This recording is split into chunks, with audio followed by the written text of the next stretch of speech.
scanned the darkness that stretched between the densely packed birch trunks all around him. There was no sign of the troop from which he'd been separated. Not a shout, nor a musket, nor the clop of a horse's hoof. Not so much as a twig snapped anywhere near him. Now, with the night fully fallen and the snow and wind biting at the bare skin on his face, he had to admit that he was lost and completely alone. Nevertheless, he trudged on. He moved through the forest on foot, having no horse of his own to share his burden. Heavier and heavier the snow fell as he traveled. Looking down, he could see a light coating of it on his sleeves and legs of his trousers. The sight of it amplified the chill that had already seeped to his bones. He would need to find shelter, he knew, and soon, or there would be no surviving the night. Who knows how much longer he walked? Perhaps it was hours, or only minutes. The snow fell relentlessly all the while, and the wind showed no mercy. The soldier was nearly ready to give himself up to the elements when it seemed his prayers had at last been answered. He had happened upon the entrance to a cave. The soldier let a cautious relief warm his heart. He knew it was not out of the question that this cave should already have some wild and dangerous occupant. But it was a risk that needed to be taken. If it came to it, he decided he could hold his own in a battle against a wolf or bear. At any rate, whatever this cave had in store for him, he was sure was better than freezing to death. The soldier ducked his head and stepped inside. He was immediately consumed by darkness. With what little light came in from the heavy gray sky outside only reached a few feet into the space. As unsettling as he found the complete darkness, he was pleased to find the place otherwise dry. His footsteps echoed as he ventured further into the cave. One hand was pressed against the cave wall as he felt his way around. A moment later, he turned a corner and the light from outside fell completely out of view. No, the blackness was absolute. The soldier could not even make out his own hand stretched out before his face. He had managed to avoid freezing to death. But now, another danger. That of falling and breaking his neck seemed a very real possibility. The decision was made to simply stay where he was and wait to see how well his eyes would adjust to the darkness. It happened slowly. The various juttings and striations of the cave's walls and ceilings began to materialize before him. With each passing second, he gained a better understanding of his surroundings. He seemed to have found a dead end of sorts, with no clear way to progress further into the cave. This didn't worry the soldier in the slightest. He had already come in far enough to stay warm and dry for the night. Indeed, he felt himself relaxing and settling in more and more as the seconds ticked by. Then, something moved. He wasn't sure if he saw it first or heard it. With a slight scrape against stone, it looked as if a piece of the darkness on the far wall had come loose and was swaying, almost imperceptible. fear gripping the young soldier as he realized what he was seeing. It was not a patch of darkness or a spot on the wall. It was another person. All he could do was stare as the figure slowly came into focus. It was thin and apparently cloaked. It did not seem to advance, but moved in such a way as to show intelligence and purpose. Gradually, the features of a face emerged from the darkness. His hair stood on end and his knees quaked as he found himself staring into two wide, dark eyes. "Who are you?" a voice said at last. It was slight and female. Lacking any sense of command, the soldier could not mistake what he was hearing. The voice sounded frightened. "I'm a traveler," he said. "The snow falls heavily outside, and I am in need of shelter. I'm very sorry to disturb you, miss." "Shelter?" the voice repeated, almost absent-mindedly, without any form of subtext. There was a tense silence. "It's cold," the figure said at last. "Yes," said the soldier. "Perhaps you're a traveler as well? Perhaps we both fell into the same misfortune?" Slowly, the figure nodded. "Yes," she said. The soldier chose his next words very carefully. "Miss," he began, prepared to charm his way into this lady's confidence. Before he could continue, the figure spoke again. "Helena." "Helena?" the soldier repeated. "Is that your name?" The woman nodded. "Well, Miss Helena," the soldier said, resuming his previous air, "if you would be so charitable as to let me pass the night here in this cave, I can give you my word that no harm will come to you, either from me or from any animal who may dare to enter here.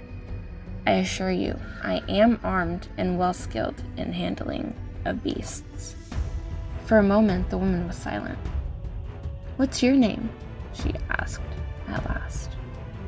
The soldier smiled, even though he was sure the woman couldn't see his lips. "My name is Trevor Duncan, ma'am," he said, and gave a bow. He chuckled at his own observance of form, rendered nearly meaningless by his lightless surroundings. "Trevor," the woman said, softly, as if she were trying the name on her tongue to see if it fit. She inhaled sharply before speaking again. "Yes," she said, "there is room for you here tonight." "1,000 thanks, ma'am," Trevor said. "There is wood," Helena said. Trevor could see her extend an arm towards one of the corners of the cave. "Here, we could light a fire." She let out a shuddered breath. "It's so cold." "How fortunate," Trevor said. "How fortunate," Trevor said, and set straight to work with his flintstone on some of the logs. He lit the fire in the most advantageous spot, allowing the smoke to billow down the stony corridor and escape out the opening through which he had come. This should keep the beasts away, he thought. Now, in the soft glow of the flames, he could see his surroundings and his companion clearly. She was young, no older than 20, he was sure. She was thinner than any living creature Trevor had ever seen. She shivered as she held her tattered cloak fast around her, making herself seem even smaller. Most interestingly of all to him, however, were her eyes. They were wide enough for the whites to show around big, dark irises. Something about them chilled him. It was not merely the fact that they never seemed to leave him. It was something else entirely. He could almost see a story in them. One of horror and deep dread. He was sure this woman had witnessed and experienced things, the details of which he never wanted to know. For a time, Trevor and Helena sat in silence on opposite ends of the space they occupied. Trevor felt his head grow heavier. His eyelids began to flutter and close. He had even managed to doze off for a brief moment when he heard Helena speak again. "Will you come sit beside me?" she asked. Trevor was surprised enough by the response that words seemed beyond his capabilities at the moment. "Yes," Helena said. "It's very cold. I'm so very cold." She wrapped herself tighter in her cloak and shook strongly enough to be seen. A pang of chivalrous compassion stirred inside Trevor, and before he could change his mind, he was already up and moving across the space toward her. There, he sat himself down beside her as closely as he could without touching her. The effort was in vain as she almost immediately closed the gap between them. Now, with their bodies up against one another, Trevor could feel how strongly the girl was shivering. "My God," he said. "You must be freezing." "I am," she said. "Feel my poor hands." She held out one of her nearly bony hands. Trevor touched his skin to hers and was astounded. There was not a hint of warmth left in her skin, it seemed. "My dear," he said, "how long have you been out here in the wilderness?" "So very long," Helena answered without looking at him. Trevor thought he might have heard a quaver of emotion in her voice. "I cannot remember the last time I was truly warm." "Come," Trevor said. Before Helena could object, he wrapped a strong arm around her shoulder. At first, she gasped and stiffened, but within moments, her muscles relaxed, and Trevor felt the shaking begin to subside. "Better?" he asked. "Much," said Helena. She leaned in closer to Trevor until her head came to rest on his shoulder. Trevor smiled, delighted with himself. He relished the feeling of helping someone who needed him, especially a young lady. Perhaps it was this very desire that inspired him to join the military. His thoughts swam about these and other ideas as peace and calm overtook him. Again, his eyes began to close, and soon he had drifted far off into a deep slumber. The fire had shrunk considerably by the time Trevor stirred again. His shoulder and arm had gone numb beneath Helena as they slept. Even as he slid away from her, she remained still and quiet. Something Trevor was grateful for. The last thing he wanted to do was wake her. After everything she seemed to have gone through, who knew when she last slept soundly? Free at last, he pulled himself over to the fire. After finding a stick to poke it with, it sprang back up to an echo of its former glory. "There," he said aloud, and turned to go back to Helena where she sat. What he saw stopped him dead. Against the opposite wall, where Helena had been the night before, a corpse sat, shriveled and desiccated, It was the same size that Helena had been, and was wrapped tightly in the same tattered cloak. Its face, however, there was no trace of Helena there. Its head tilted unnaturally to the side, as if awaiting the return of Trevor's shoulder. Brown, leathery skin stretched over sharp facial bones.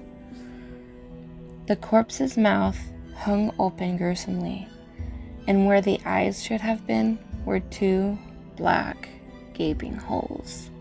Trevor felt a wave of cold panic wash over him.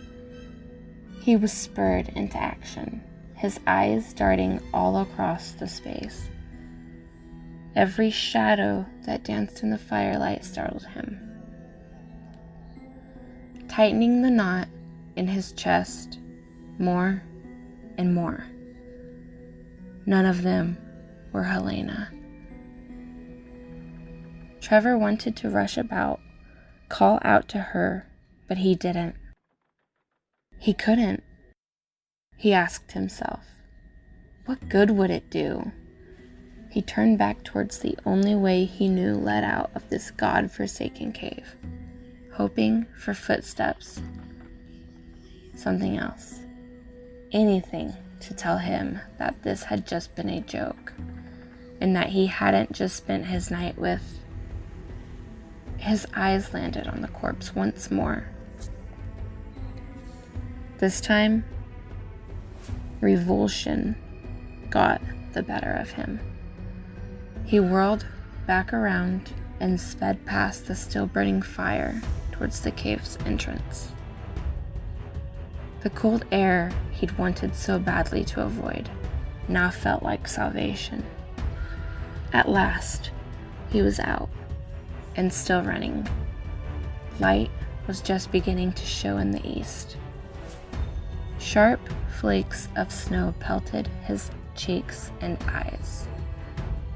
His heavy footfalls crunched and pounded the white, wet earth as he pushed on and on, further and further, faster and faster, without so much as stopping to look back.